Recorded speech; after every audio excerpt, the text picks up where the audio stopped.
plans of arrangement. These are not, typical transactions, but I think it's quite useful. They facilitate business combination, separation, disposal of assets, exchange of securities, etc., with court approval. So it can be a typical corporate transaction, but the provisions under the BVI Business Companies Act allows for court approval under Section 177. And so this combines corporate and essentially litigation.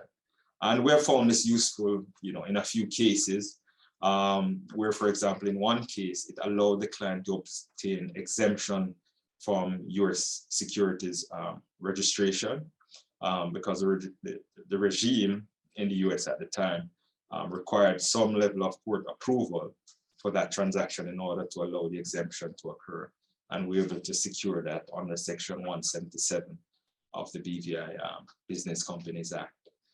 In one other instance, this was a matter involving a BVI company doing business in Japan, and there was a proposal for capitalization of debt.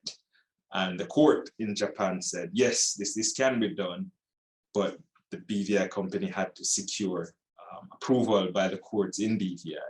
And so although the transaction could have occurred simply from a corporate perspective, the capitalization of debt, by virtue of Section 177, we were able to approach the court and also to get the court's blessing. And so it can achieve significant results for clients. As I said, it's not a very popular use, but I think more clients should look at considering, a plan of arrangement in certain scenarios.